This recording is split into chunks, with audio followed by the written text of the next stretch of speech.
Now, Jack, a completely unrelated question. Do you like MrBeast? No. Jack, do you think MrBeast ruined YouTube? Yes. Now, in all honesty, Jack, why? Because it became more about views, money, and popularity than it did about having fun. You just don't think you had fun playing Squid Games? You don't think you had fun riding on yachts? Building wells in Africa? I don't know. If he had fun doing those videos, they'd be longer. We'd see the fun.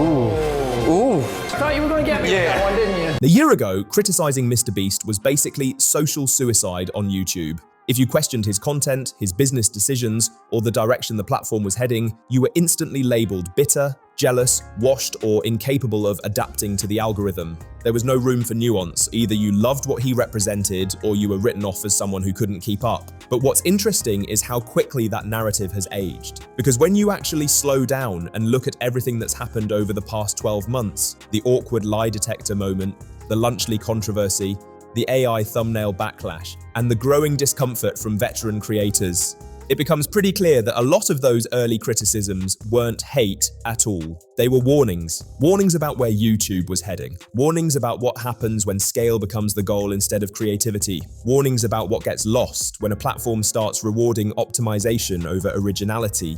The lie detector clip is a good place to start because on the surface, it looked harmless. A joke format, a bit of banter, nothing serious.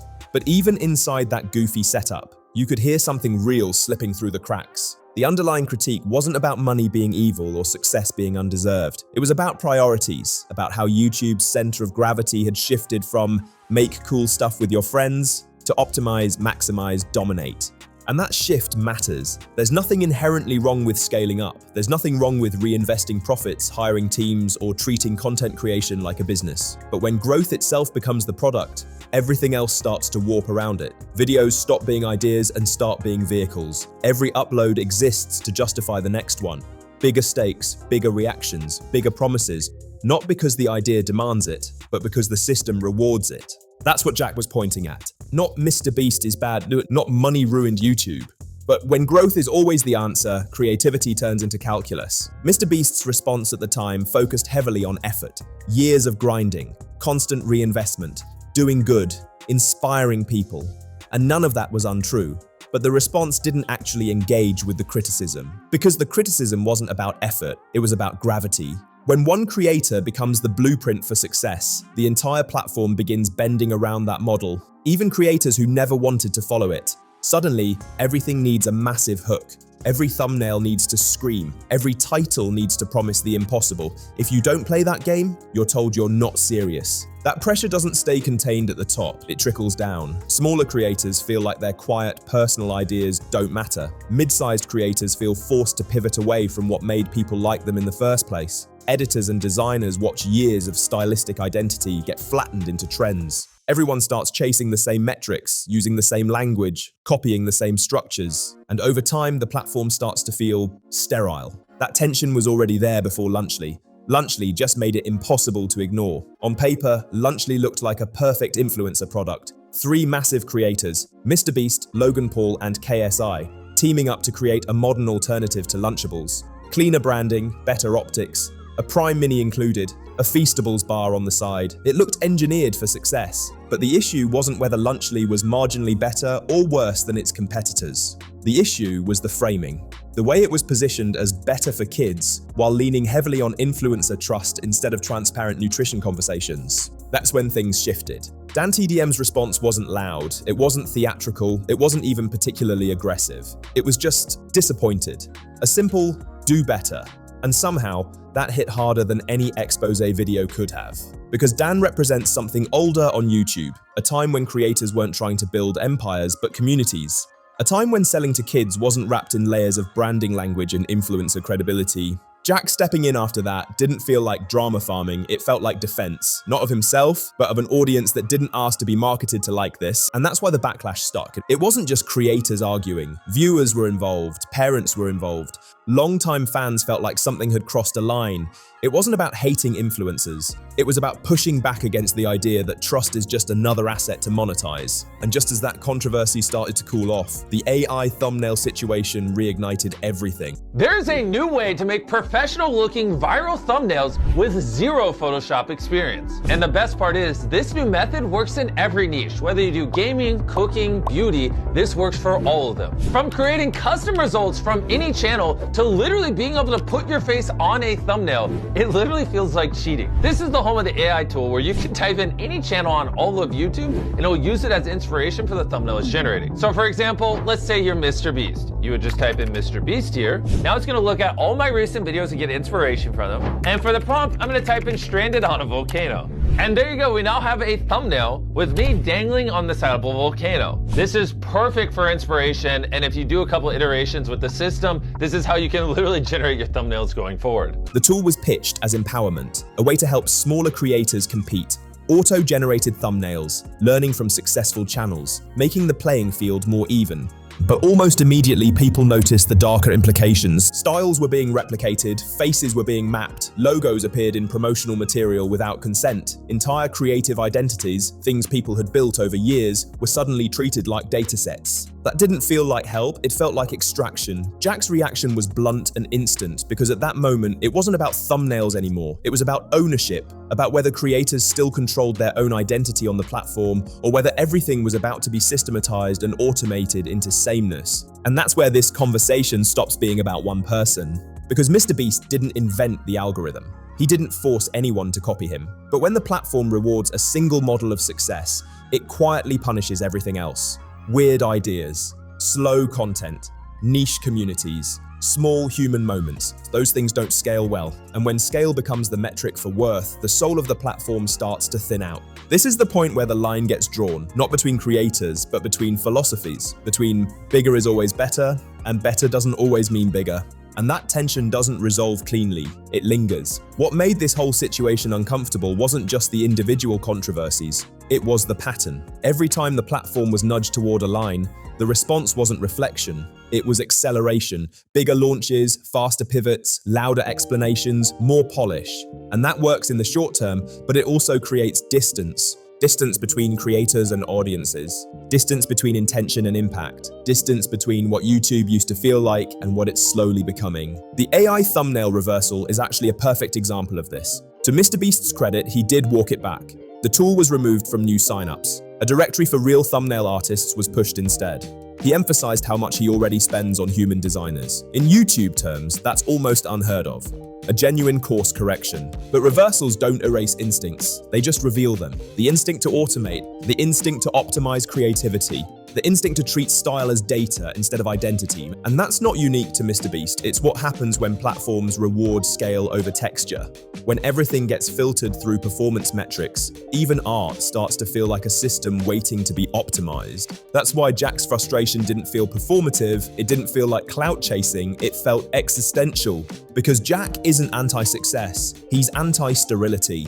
His brand has always been messy, human, inconsistent, sometimes burnt out, sometimes brilliant. He presses record without knowing exactly where things will go. And that unpredictability, that lack of polish, is exactly what doesn't survive in an environment obsessed with efficiency. So when he looks at a thumbnail factory, or a product launch aimed at kids, or an AI system trained on other creators' identities, and says, "This isn't it," it doesn't sound like jealousy. It sounds like someone protecting the last layer of YouTube that still feels human.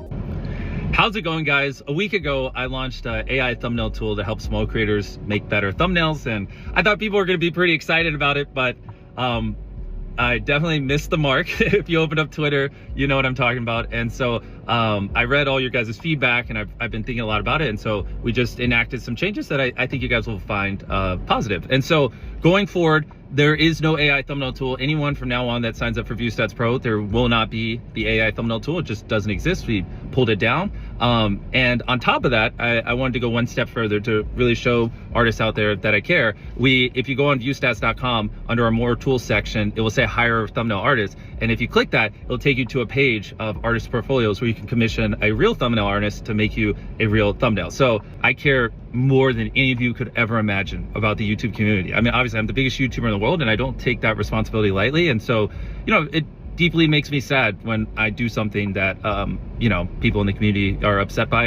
And I also want to put out there that I guarantee you, I have spent more money on thumbnail artists than any other YouTuber in the world. I've probably spent more money on thumbnail artists than the top 100 creators combined. I mean, I have a small army of thumbnail artists that work for me. I'm looking to hire more thumbnail artists. So I just want to put that out there, and I have no intention of firing my thumbnail artists or anything. Like, this is, you know, just supposed to help make them more effective and blah, blah. I mean, you know what I'm saying. But regardless, it doesn't matter. The tool's down for future people that sign up for ViewStats Pro. And yeah, now it's a funnel to help artists make more money. So I'm really excited. Go check it out. Hey, go to viewstats.com and click on the Hire the Artist tab and, you know, go commission real artists, help them make more money. So take care, guys. The same instinct showed up during the Lunchly fallout, because Lunchly wasn't just a product problem, it was a trust problem. Influencers selling food to kids isn't new, but doing it under the banner of better, while leaning on brand loyalty instead of transparency, crosses into uncomfortable territory fast, especially when the creators involved have massive cultural influence and a young, impressionable audience. DanTDM's Do Better landed because it wasn't aggressive, it was disappointed. And disappointment hits harder than outrage when it comes from someone people trust. Jack backing him wasn't about piling on, it was about drawing a line, about saying there's a difference between monetization and responsibility. And viewers felt that. That's the part people underestimate. Audiences aren't stupid, they know when they're being marketed to. They know when a message is framed carefully to avoid scrutiny. And once that trust cracks, it doesn't come back easily, no matter how big the brand is. What's interesting is that none of this means MrBeast is some villain. That's the nuance that gets lost online. MrBeast the person clearly cares about making the best videos possible. He obsesses over retention, he reinvests constantly, he funds charity projects at a scale most corporations wouldn't touch. He doesn't just talk about impact, he measures it. But MrBeast the model is something else entirely. It's a system, a gravity well, a blueprint that reshapes the platform around itself. And when that blueprint becomes the default expectation, everything else starts to feel wrong by comparison. Slow videos feel lazy, niche content feels risky, weird ideas feel unscalable. Even authenticity starts needing a pitch deck. That's not MrBeast's fault, but it is his shadow, and shadows matter. Because YouTube didn't just adopt his success, it adopted his values, then acted surprised when copycats, cash grabs, and soulless optimization multiplied across the platform. The last year didn't prove Jack was right because scandals happened. It proved he was right because the platform itself started showing strain. A lie detector moment about vibes, a kids product rollout that felt tone deaf, an AI tool that nearly flattened creative identity. None of these things exist in isolation, they're symptoms of the same mindset. When everything becomes about growth, culture becomes collateral. To be fair, the year also showed that correction is still possible. The AI tool reversal mattered. The artist directory mattered. Listening, even briefly, mattered. It showed that there is still a human behind the brand who's willing to recalibrate when the community pushes back. That's more than can be said for most corporations operating at that scale. And that's why this conversation isn't about cancelling MrBeast. It never was. It's about not letting one format become the only language YouTube speaks. Because YouTube was never supposed to be a product Bible. It was supposed to be messy, uneven, personal. A place where fingerprints mattered more than polish. Jack didn't call for MrBeast to fail, he called for the rest of the platform not to forget itself. And that's why, a year later, his criticism doesn't feel bitter, it feels prophetic. Not because everything went wrong, but because enough went almost wrong to prove the point.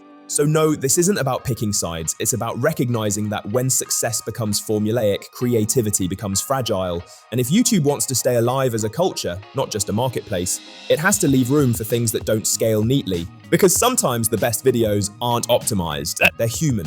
Drop your honest thoughts in the comments, I read them all. And if you enjoyed this breakdown, make sure to like, share, and subscribe for more deep dives into YouTuber drama, influencer controversies, and the uncomfortable conversations nobody else wants to have. This story isn't over, and knowing how the internet works, the next chapter is probably already loading. I'll see you in the next one.